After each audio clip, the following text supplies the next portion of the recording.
Hey everybody. I have no idea how this looks. I'm using the GoPro and this is wonky. So we are currently in Yarmouth and that's the whole thing. Shelby is already inside the event. We arrived yesterday. I fully intended to record for a lot of stuff. That didn't happen. I have photos from like the ferry and like before. I'm hoping to do some vlogging on the way back home, but yeah, I want to try to do some vlog type things for these events. So I've got the GoPro case and everything, and I've got the chest gear so I'm able to wear the GoPro, and yeah, we're gonna go from there. So we borrowed Dad's truck for this event, so it's big truck, and we packed everything up, and now everything's inside, so we're gonna go set up.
Let's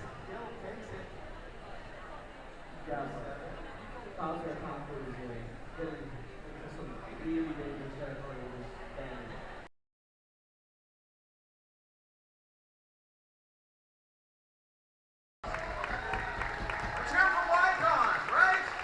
Woo! Now, I have co-hosts this time through for the cosplay contest, so let me introduce Ethan!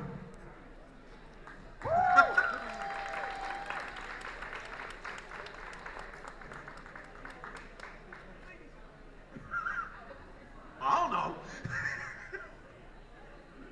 Ladies and gentlemen, thank you very much. Thanks for a display earlier today. I've been made management of scapegoats. That sounds like a very good proposal to me.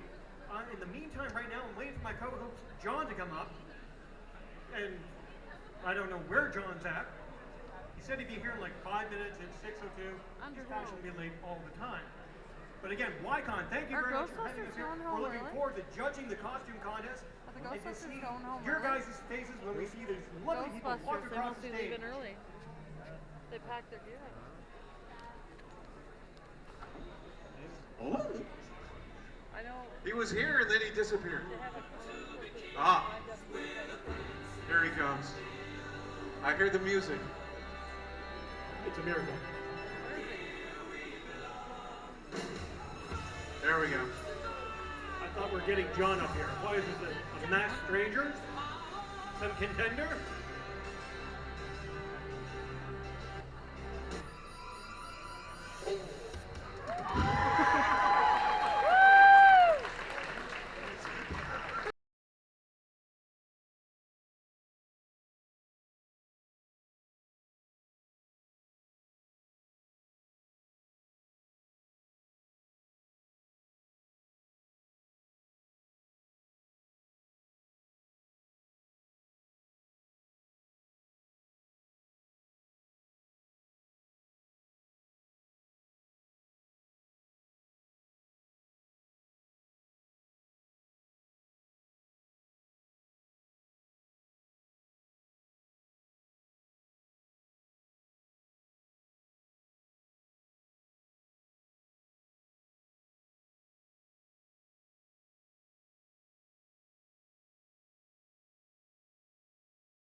All the work and all the effort that these fine folk put into these costumes is simply amazing. Yeah.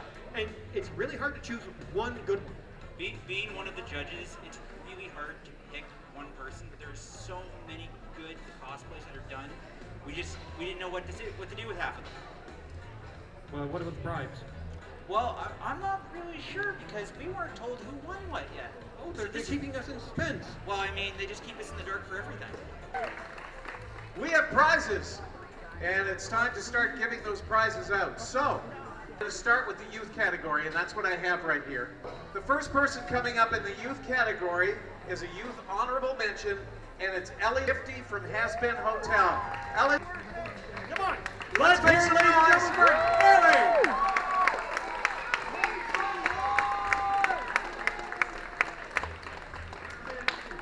All right, we'll get you to go in the corner next to Ethan, the troublemaker here. You will be deeply, even if it's true. Next up is third place youth. This is Shallow Callie Cuttlefish. Come on up to the stage. Let's hear from ladies and gentlemen. Next up is second place youth. It's Noah first, the combination of T45 and T60. Let's hear from the Brotherhood of Steel, folks.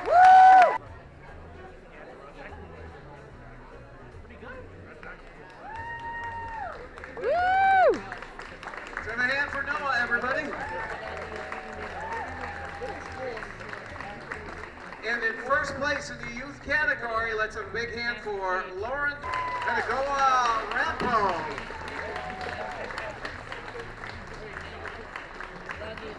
Ladies and gentlemen, let's hear for a youth category winner.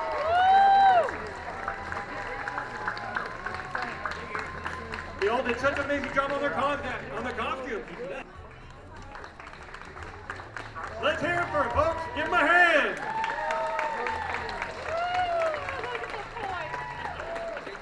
Next up is the props winners in individual categories.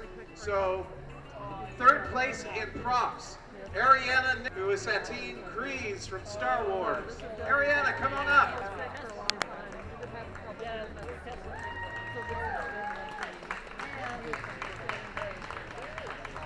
Congratulations. You can just go stand next to Ethan. They'll give you your prize here in a second. Next, second place props, Richard Starlights. What do you want? How do they? Oh. No. We're doing it wrong. Oh my god. And first place for props, the individual, Timothy Captain Rex. Let's hear it for the captain.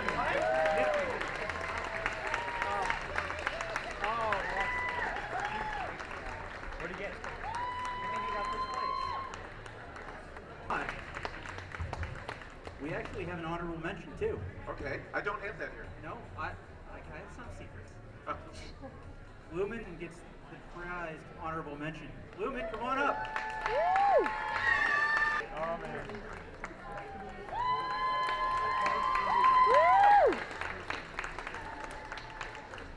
Let's hear it for our winner of the props category, folks. Let's have a hand for all of them. Did an amazing job. Okay, next on our list of prize winners are Rising Stars. And the Rising Star honorable mention goes to Lana Pinkie Pie. Let's hear it for Pinkie Pie. Rising Star honorable mention. They're amazing at balloon animals. In fact, I have two little puppies sitting there now. Next up in the Rising Star category, third place, Brittany Beria from N64.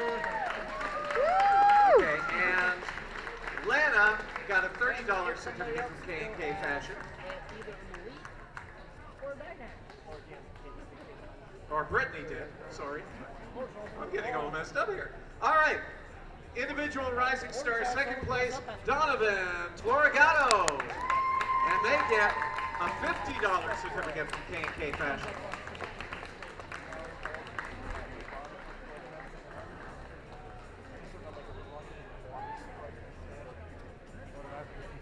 All right, individual Rising Star, first place, which gives you an Amazon gift card, Emily Husker from Has-Been Hotel. Let's hear it for Mrs. Chisholm.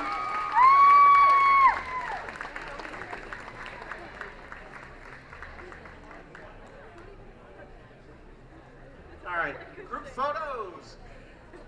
Our next category is individual noble artisan. I have no idea what that means, but we have prizes for it, and we begin with an honorable mention to Roxy, Ruined Roxy from Five Nights at Freddy's. Individual noble artisan honorable mention. Let's hear it for Roxy. Yeah, definitely on the scary side, no question about it. All right, so in third place for individual noble artisan with a prize of $25 from K&K Fashions, Morgan Charlie Morningstar. Let's hear it for Charlie.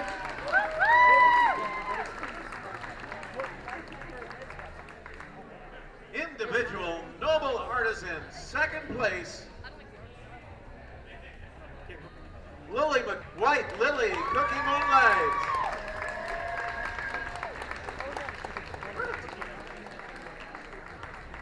Another K&K prize. First place, individual noble artisan getting a gift card for $75 from Amazon. Colin. Colin /Slimy.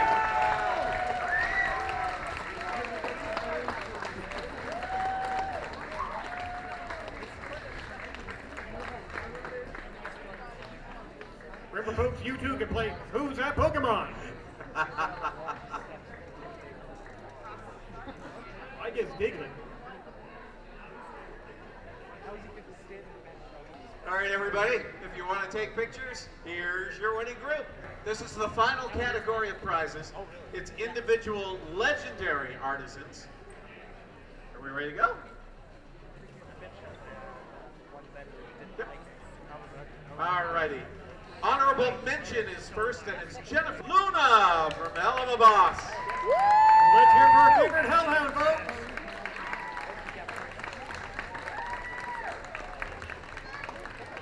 With the loveliest tail going. Excellent. Third place, individual legendary artisan. That's a $75 gift card from Amazon. And it's Trader Power Armor.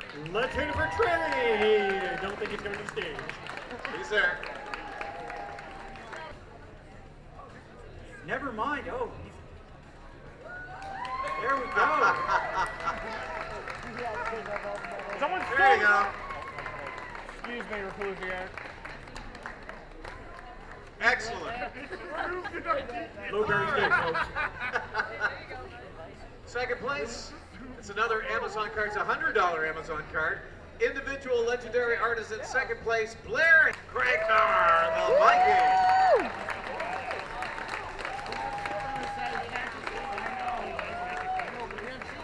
Also nominated for the most shiniest curves going. It's $150. $150 gift card is for first prize, individual legendary artisan, first place, Kayla Rena from Frozen. Let's hear it.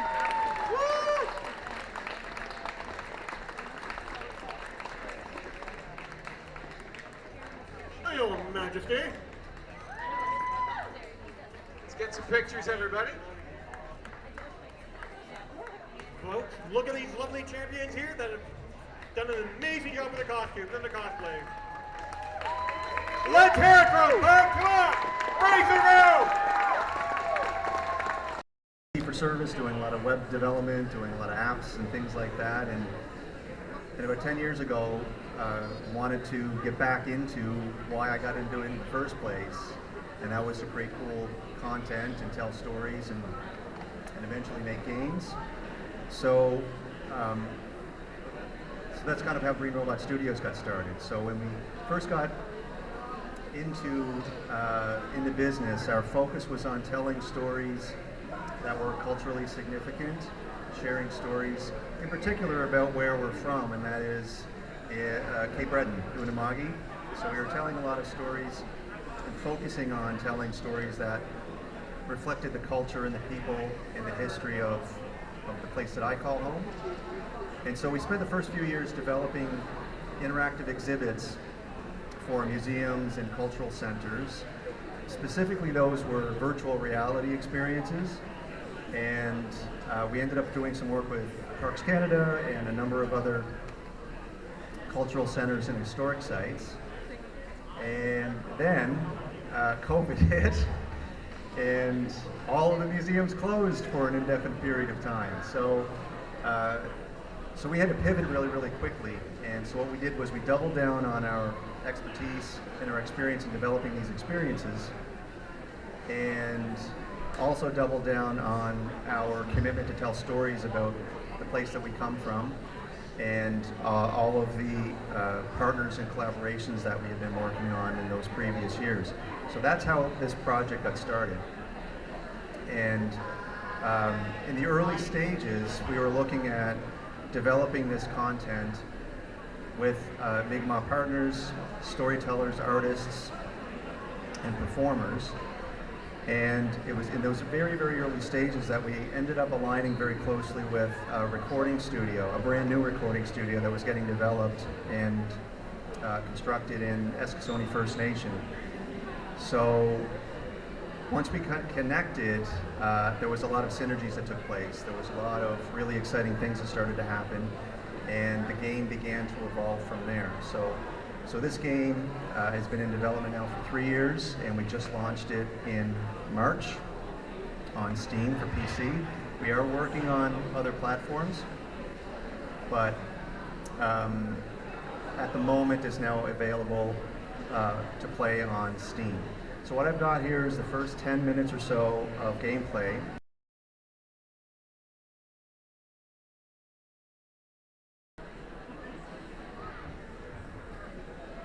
So that's the first 10 minutes of gameplay, and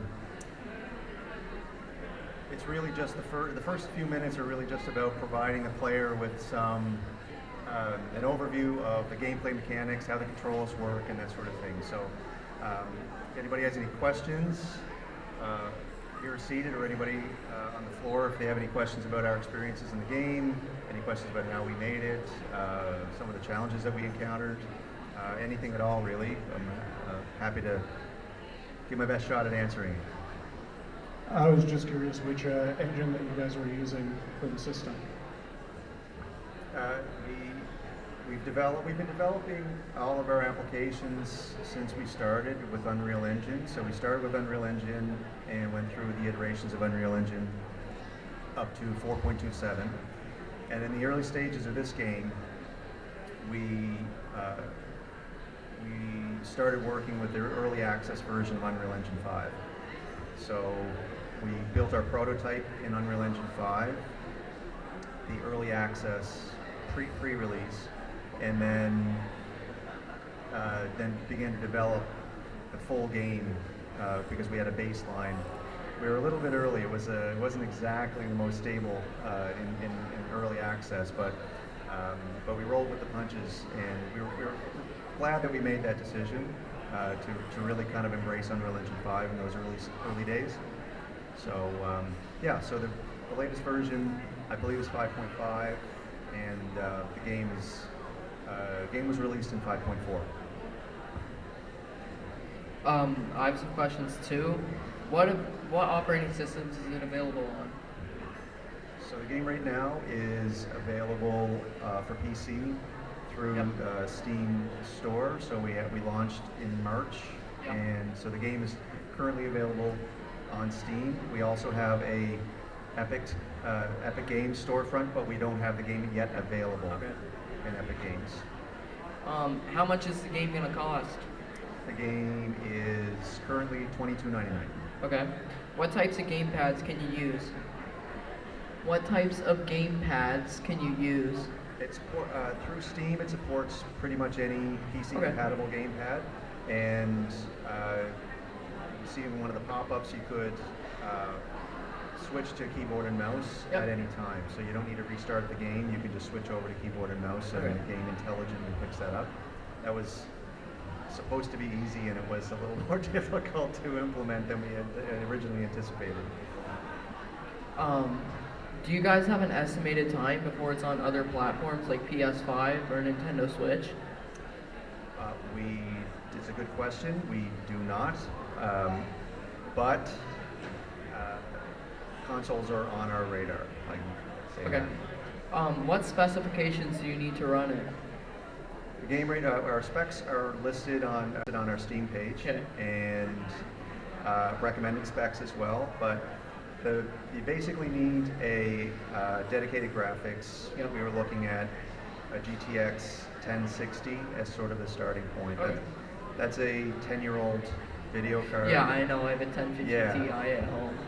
Right. So that was sort of our starting point. We thought, let's go back 10 years and see what kind of the most common or most popular card was, and so we decided to go with a 1060 as sort of our minimum.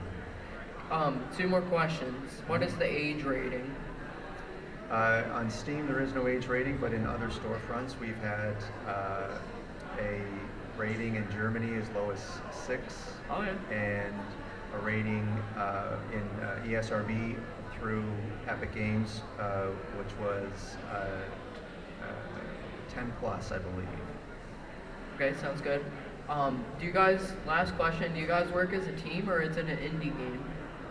Well, it's considered an indie game, but we are an indie team. Oh yeah. Okay. Yeah. So there was a core team of about 7 developers. We had a creative director and a lot of support from external suppliers as well, in terms of art, in terms of design, modeling, environmental assets, development of those items and things like that. and then all of our voice work, our casting, our audio, our voice recordings, and all of the editing related to the audio was carried out by our partners at G Wigwam Studios in Eskasoni First Nation. All right, yeah, that's all I have for questions. Thank you so much. With your work with First Nations, I assume there's a very collaborative effort in development of the story. Can you go into a little bit preview of the story at all, without giving too much away? A preview of the story?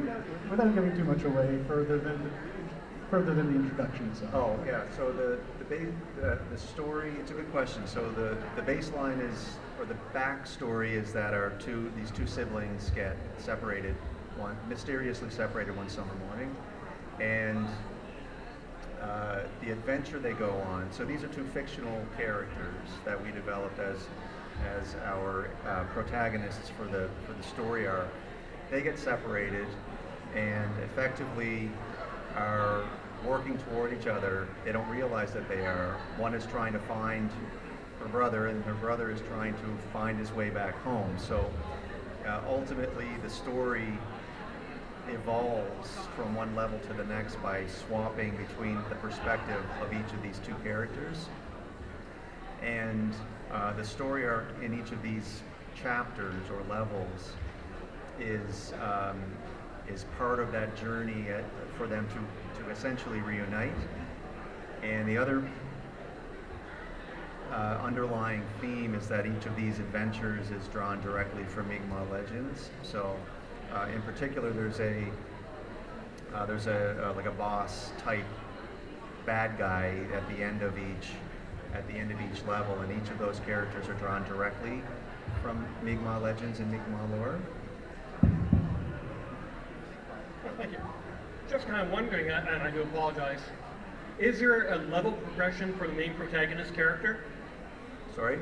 Is there a level progression? Like, the more you use your bow or your spear, do you get better at it, or is it just at a set level? We looked into that, and that was outside of the scope of what for the indie side of our game.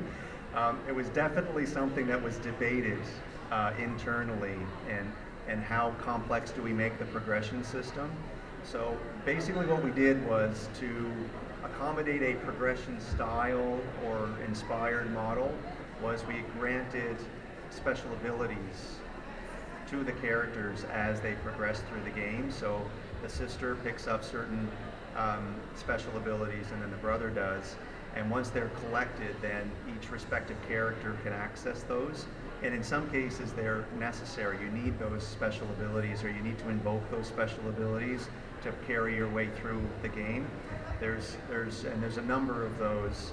The pins that we have, the buttons that we have at our booth, which are free. Anybody who's interested can take one. The symbols each represent one of the special abilities that the characters pick up as you play through the game. It's a great question, and it was something that we talked about a lot. And it ended up being too ambitious at the time. We really needed to focus on really getting the core functionality completed.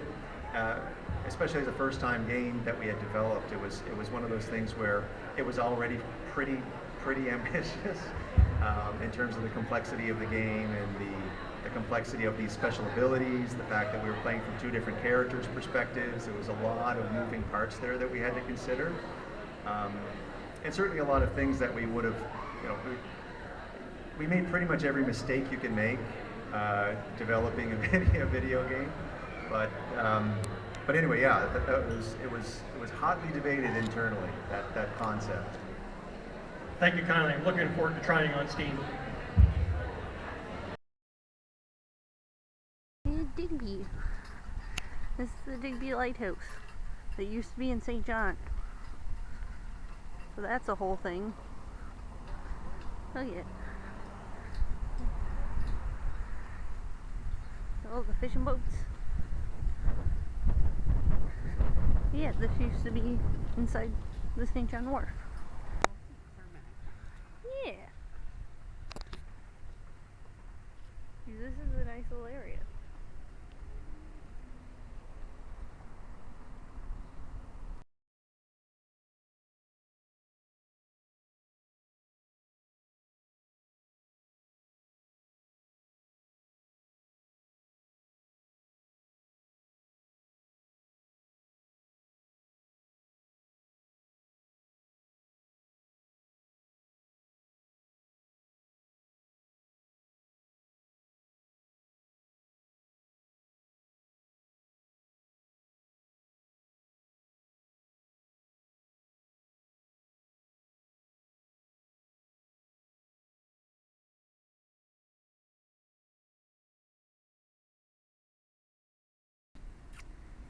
natural ice cream.